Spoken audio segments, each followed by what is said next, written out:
Now let me give you a little simple formula for goal setting. Okay? We take 2.5 hours on the weekend for the whole 10-year plan. We don't have time for that tonight. But let me get you started with a little simple formula Mr. Shoaff gave me. And maybe this will be helpful. First of all, I've divided goals into two parts. First is long range.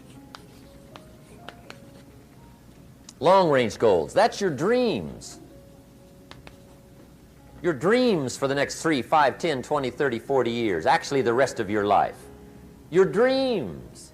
You've got to keep dreaming. Ronald Reagan, president, said to the joint session of Congress a few weeks ago, "The republic is a dream. And if we don't keep dreaming, we will lose the republic." Your better future is a dream for yourself and for your family. Where do you want to go? What do you want to do? What do you want to be? What do you want to see? You've got to dream dreams. There's a Bible phrase that says, without dreams and visions, people perish. You've got to have something to go for that inspires the heart and the soul. Dreams. From the children of Sanchez, it says, take the crumbs from starving soldiers, they won't die. Take the bread from hungry children, they won't cry. But without dreams, we all will die. You've got to dream. Don't lose your dreams for yourself, for your future, for your family. The dreams of love and enterprise and travel and doing things, becoming something unique on your journey here. Don't lose your dreams. Do some dreaming. That's long-range goals. You've got to have those. So that's number one. Here's the second part of goals, short range. Short-range goals. That's your goals for tomorrow, this week, this month, this year, the immediate future. We call these confidence builders. Because if you set up something short-range, go for it, get it, latch onto it, work hard, accomplish it. That starts building your strong feelings to go for your dreams. Now, I've divided goals into 3 categories. Here they are. Number 1 is economic. That's your goals for money, income, business, profits, production.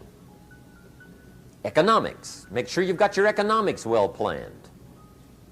Economics plays a major role in everybody's life. Economics is major, which means it ought to be meticulously well planned for tomorrow, this week, this month, this year, long range. What if you asked somebody tomorrow if you could see their meticulously well-planned list of economic goals? What would they probably say? They say, you some kind of a nut? You must be weird. Hey, I found out what success is. Success is doing what the failures won't do. Make sure you've got your economics well planned. It'll put you in the top 5%. One of the key little subjects we talk about on the weekend is the 7 fundamentals for wealth and happiness. And that's one of them, well-planned economics. It's a fundamental if you want to do well. Join the top 5%. Anybody in this room can join the top 5%, if you will. Okay. Now here's the second category of goals, things. Make a list of the things you want.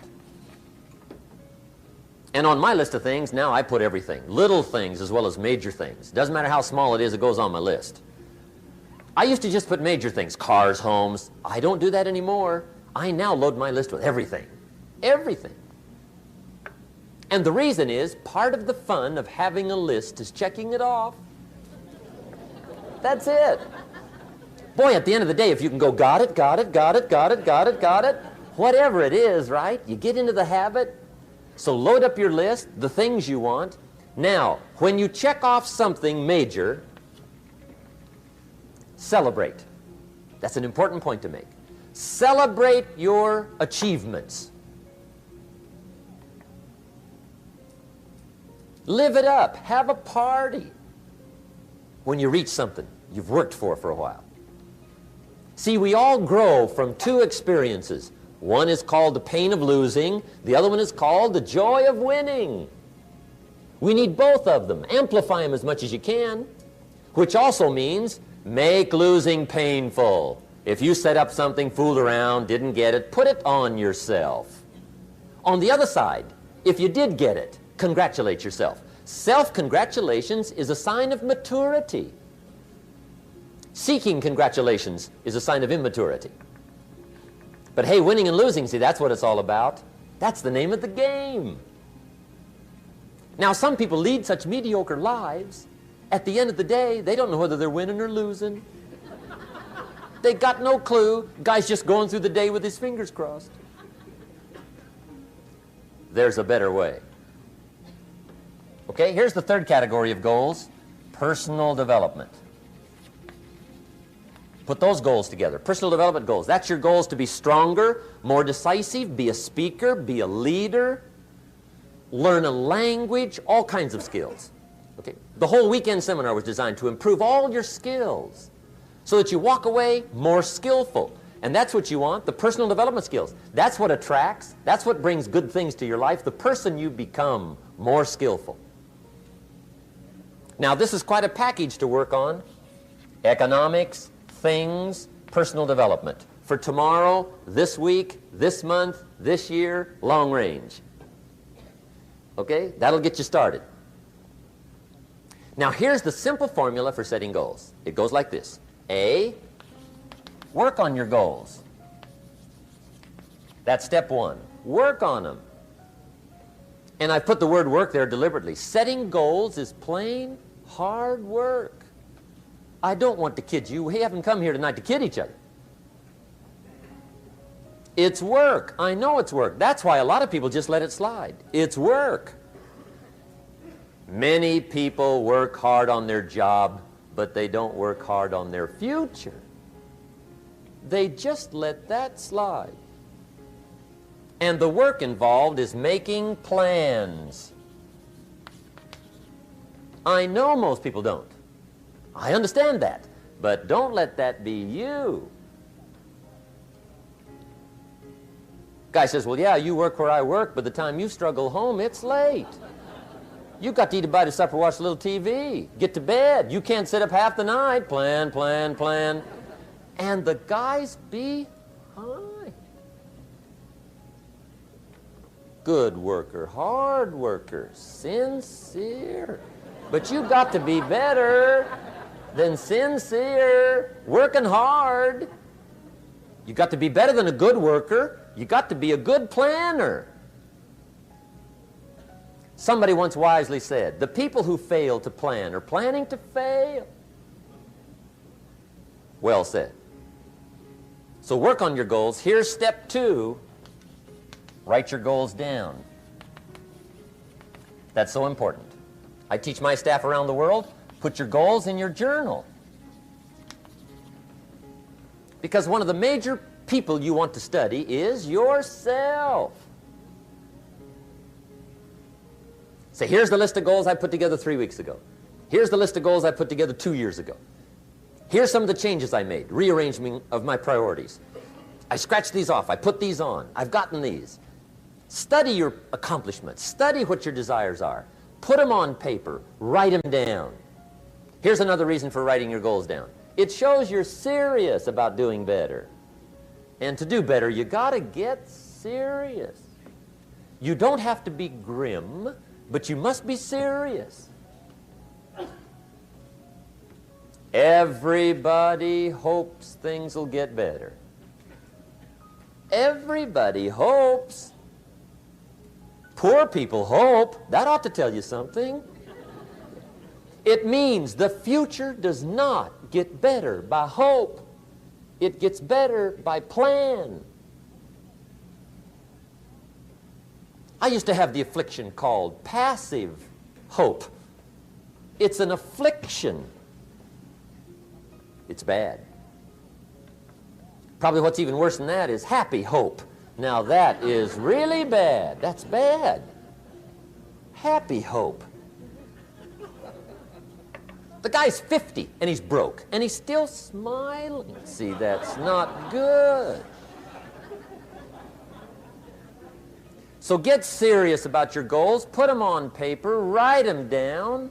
There's all kinds. His goals, her goals, their goals.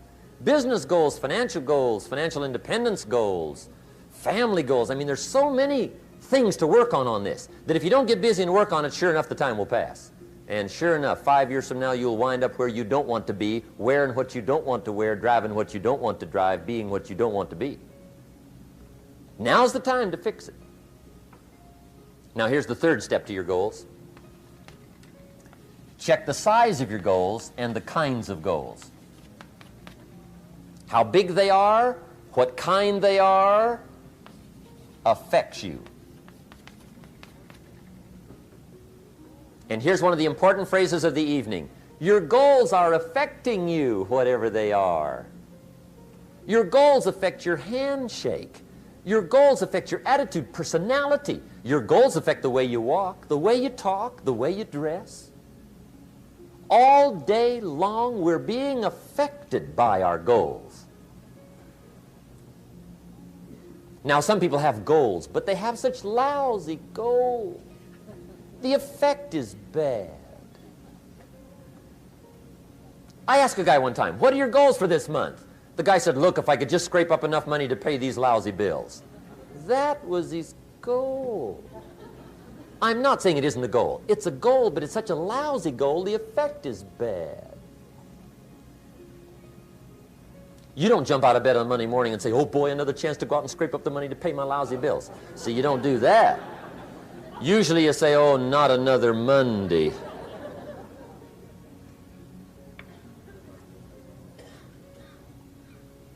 And some people have so given up on life, they have joined the thank God it's Friday club. How sad. Surely those are the same people, when life is over for them, will say, thank God it's over.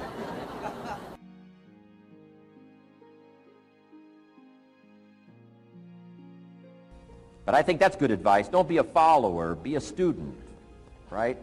Take advice, but not orders. Take information, but don't let somebody, order your life. Make sure what you do is the product of your own conclusion. Excellent note to make. Make sure what you do is the product of your own conclusion. Not to do what someone else says. Take what someone else says, process it, think about it, ponder it. If it makes you wonder, if it makes you think, then it's valuable. Then when you go take action, make sure that the action is not what somebody told you to do. Make sure the action is the product of your own conclusion.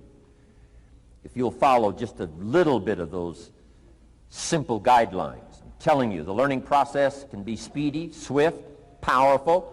Your learning curve can go up, and then applying it to your business, your life, your family, conversations, equities of all kinds. You'll find some progress like I did that first 5 years when I met a teacher willing to share with me, turned my life around. Progress I couldn't believe happened for me. Okay, let's get started. I want to review, I was here last time and we talked about the 5 major pieces to the life puzzle.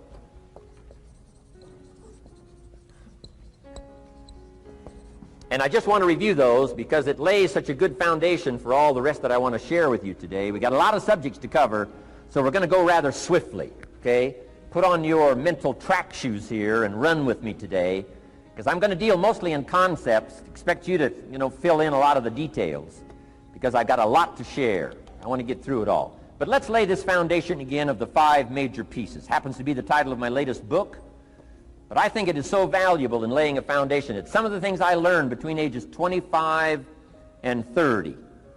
The teacher who taught me so well. He dealt in these fundamentals, we call these. Fundamentals. We call these basics.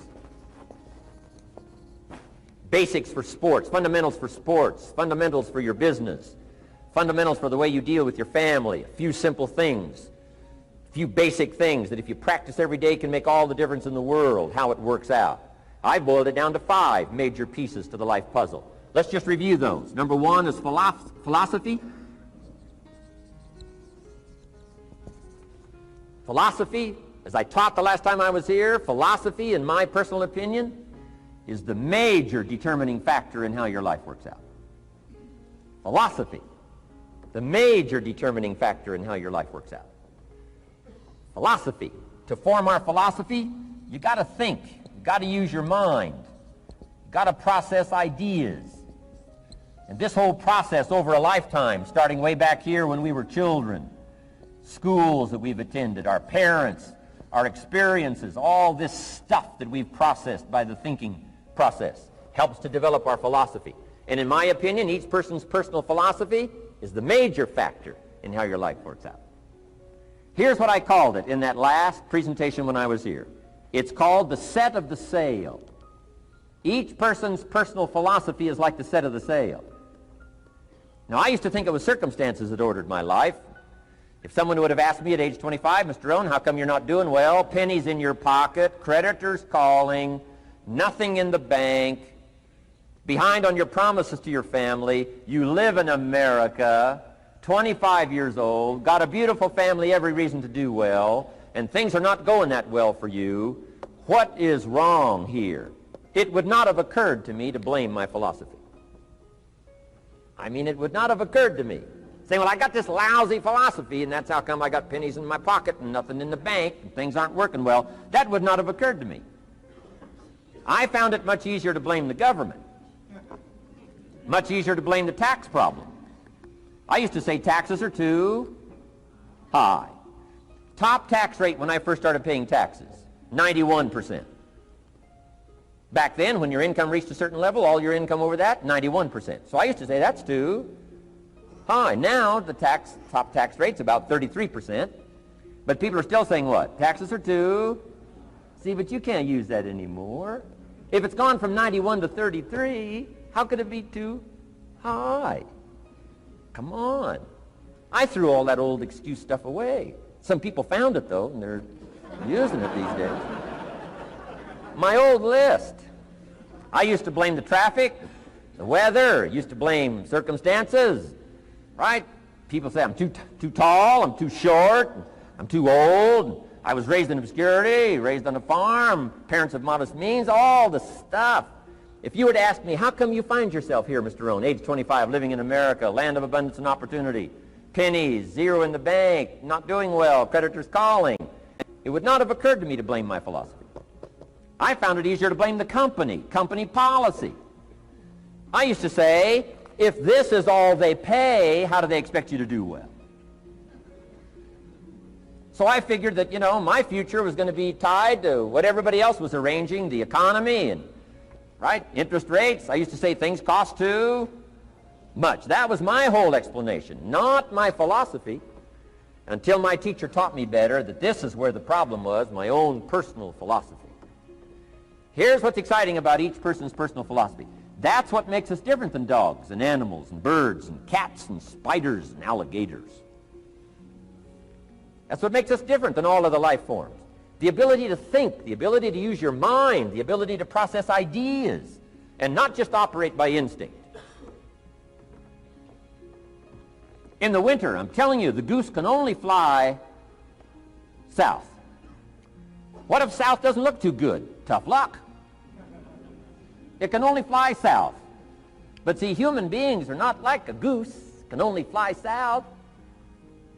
I mean, you can turn around, go north, you can go east, you can go west, you can order the entire process of your own life.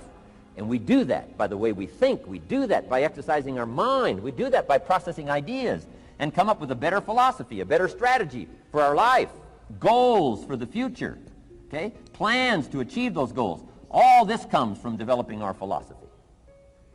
Philosophy helps us to process what's available. Well, when we get here, we got seed, and we got soil, and we got some rain, and we've got some what? Sunshine, and we've got some seasons, and what? The miracle of life. Now, the key is, what do you do with all this stuff? How do you turn all this stuff that's available here into equity and promise and lifestyle and dreams and future possibilities? All of this that's possible now with human beings, how do you take all this stuff and turn it into this equities and values? Well, it starts with philosophy. What is the seed? What is the soil? What is the sunshine? What is the rain? Is it possible to take some of each of all the stuff that's available and turn it into food and turn it into value and turn it into nourishment and turn it into something spectacular and unique that no other life form can do? And the answer is yes. But you cannot deal with all this stuff and what to do with it unless you start refining your philosophy. Think, use your mind, come up with ideas, and strengthen your philosophy. So the seed and the soil and the rain and the sunshine, this is called, you know, the economy and the banks and the money and the schools and everything that's available out there, processing information, what to do with all that, and turn it into equity and value. That is the major challenge of life, my personal opinion. So each person's personal philosophy now is going to determine what you're going to do with seed and soil and sunshine and rain and miracle, the change of seasons. That's it. My personal opinion. Each person's personal philosophy is like the set of the sail. That's what this seminar is for today. Help you to trim a better sail.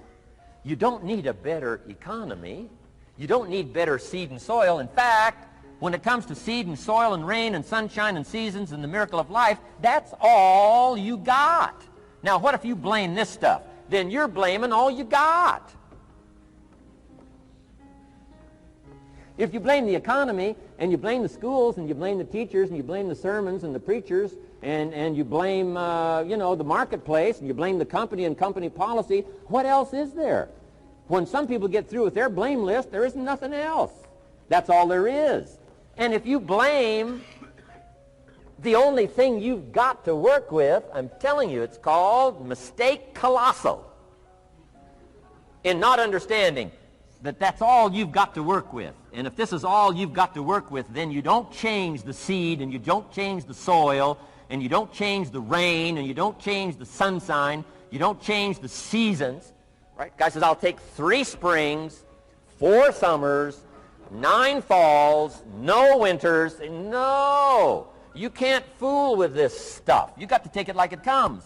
Then what do you change to make your life work well? You got to start with your philosophy.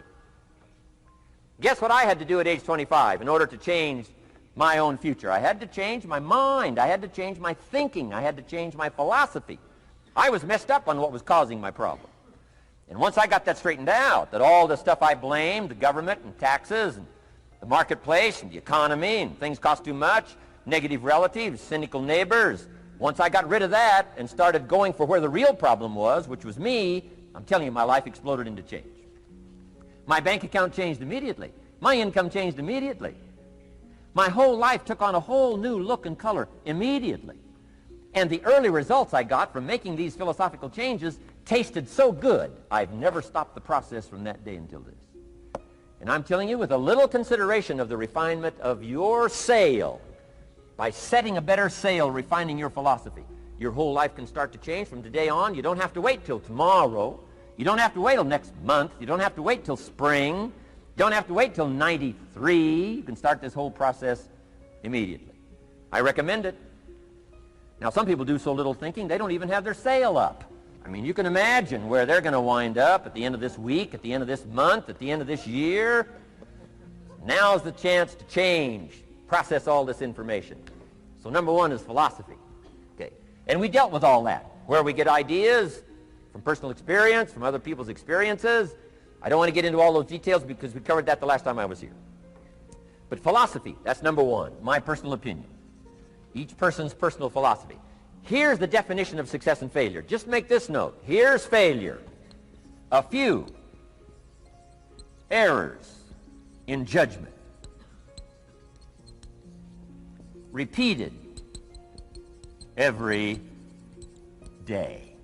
Now, you can automatically assume, Mr. Rohn, I say, I can understand that. A few errors in judgment repeated every day. For 6 years?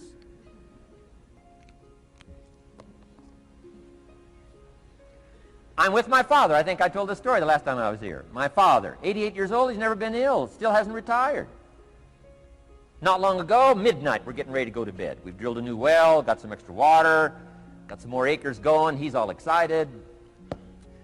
At midnight, we're getting ready to go to bed. My father's eating what he calls his midnight snack. A little bite to eat before you go to bed. Don't have to go to bed hungry. And I'm watching him eat this midnight snack. Guess what he had? An apple, a few graham crackers, and a glass of grapefruit juice. I said, no wonder my father's so healthy. My mom taught us all those good health practices. Taught me when I'm growing up, right? I'm an only child. I've never been ill. Passed the big 5-0 some time ago. My 2 daughters, 32, 33, never been ill. My grandkids, never been ill. I'm telling you, the legacy lingers on. As I watched my father have this midnight snack, suddenly it occurred to me. I know that's part of it. An apple, what? A day. That's gotten to Dallas-Fort Worth, right? An apple. An apple a day keeps the doctor away. Good question for this intelligent audience. What if that's true? You say, well, Mr. Rohn, if that's true, that would be easy to do. Then what's the problem? It's easy not to do. It's easy not to adopt it as your own personal philosophy. Or the guy messed up the saying. Guy says a Hershey bar a day. Say, no. No. You've been watching too much television. It is not Hershey bar. You got to be smarter in philosophy than to fall for the Hershey bar a day when it's an apple a day. You got to be smarter than that. And if you make that kind of an error in judgment every day for 6 years, I'm telling you, it'll accumulate into disaster. Sometimes the first year you say, well, you know, I'm so healthy now, what difference is it going to make? You've got to be smarter than that. Just because disaster doesn't fall on us at the end of the first day doesn't mean disaster isn't coming. You've got to be so smart that you look down the road and say, will the errors in my present judgment of philosophy, what's that going to cost me in 1 year, 6 years, 1 month, 6 months? I'm telling you, the money cost and the health cost and the success cost is too gigantic if you'll look down the road a little ways and say, are there errors in my current judgment like an apple versus a Hershey bar? Is that just a good illustration of some of the rest of my errors in judgment? If it is, that's where I found myself at age 25. I started working when I was 19. I met my teacher who helped turn my life around when I was 25. That's 6 years. At the end of the first 6 years of my economic life, I've got pennies in my pocket. I've got nothing in the bank. The creditors are calling saying, hey, you told us the check was in the mail. I'm embarrassed. I'm behind on my promises. I live in America. I'm 25-year-old American male. I got a nice family, every reason to do well. And I'm messed up. Now, what's messed up? I used to think it was the community that was messed up, and the country was messed up, and the government was messed up. If those Democrats ever get in the White House, that'll really mess things up. If the Republicans stay in power, that'll really mess things up. The economy was messed up. Interest rates are messed up. I thought all this stuff was messed up. Then I found out that's not what was messed up. I was criticizing the only thing I had to work with. What was really messed up was my own personal philosophy. My own errors in judgment in my own personal philosophy brought me in 6 years to pennies in my pocket, nothing in the bank, and trying to explain why I wasn't doing well living in America, 25-year-old American male, got a family, every reason to do well. Now, once I understood this, here's the formula for failure: errors in judgment, being lax about developing your own personal philosophy. I'm telling you, it's called accumulated disaster. It doesn't matter whether it's your health or your bank account. Guy's got an empty bank account, probably has high cholesterol. Why? Over the last 6 years, he never paid attention to either one. And it doesn't matter whether it's a dollar, or whether it's your money, or whether it's your cholesterol count. All you got to do is commit the errors, and just because disaster doesn't fall on you at the end of the first day that you don't eat an apple. You say, well, I didn't eat an apple today, and tonight I'm not ill. Well, you got to be brighter than that. Someday you got to leave first grade. The reason we make those first grade desks so small so they won't fit at age 25. I mean, right? You don't belong here anymore. Come on. Now let me give you the secret to success. The formula for failure: a few errors in judgment repeated every day for 1 month starts the weakness, starts the disaster process. You can imagine what happens in 6 years. Now here's the formula for success: a few simple disciplines practiced every day. And you've started a whole new process called a whole new life. A few simple disciplines practiced every day. And if you decide today to go for the apple instead of the Hershey bar, I'm telling you, you have begun the process of turning your life around. And if you keep up that process, not only with your health habits, but with your money habits and with your communication habits, with your sales habits and management habits and every other habit that you've got, if you'll start that process, eliminate the errors and replace it with disciplines practiced, I'm telling you, you can start this process of life change immediately. After today, you don't ever have to be the same again. Only by choice. You don't have to walk out of here the same as you walked in today. Only by choice. You can start a whole new process. And you say, well, Mr. Rohn, is it that simple? Yes, it's that simple. Where else would you start but with an apple? You don't have to start with something staggering. What if you should be walking around the block for your good health and you don't? What'll that do in 6 years? I'm telling you, the word is disaster. You could and you should and you don't. Here's an even stronger word. You won't. I mean, don't might mean you're careless. Won't probably means you're stubborn. And either one's called disaster. Could, should, don't. I'm telling you, that's why at the end of 6 years, I found myself with pennies in my pocket, nothing in the bank, creditors calling. Could, should, won't. Could, should, don't is called disaster. Now, how do you change all that?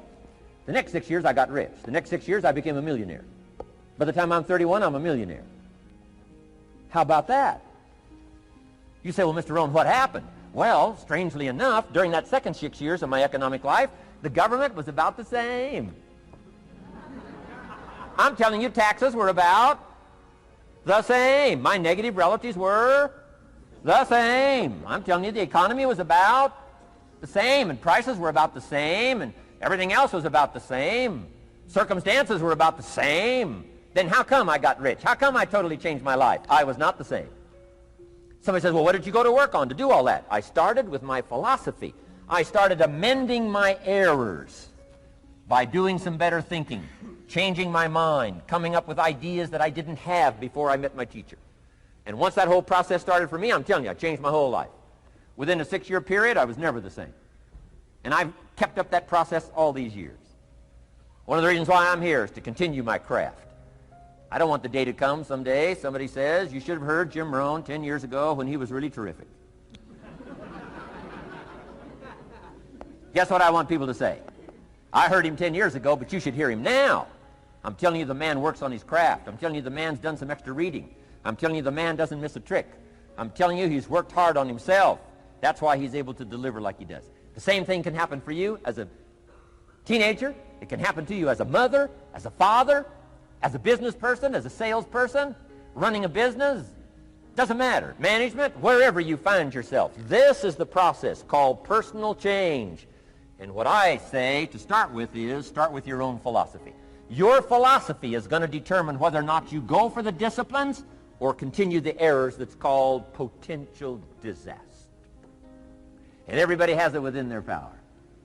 Well, it was so happy for me to find out at age 25, Mr. Shoaff said, Mr. Rohn, you don't have to change countries. But you do have to change philosophy. And if you'll change philosophy, not country, you can turn around your income, you can turn around your bank account, you can turn around your skills, you can become capable, powerful, sophisticated, healthy, influential, all the other equities that you could possibly want out of your life, using the only stuff there is and not trying to change any of this stuff. Appreciate all of this stuff with all of its ups and downs, with all of its mystery of why it works and sometimes it doesn't work.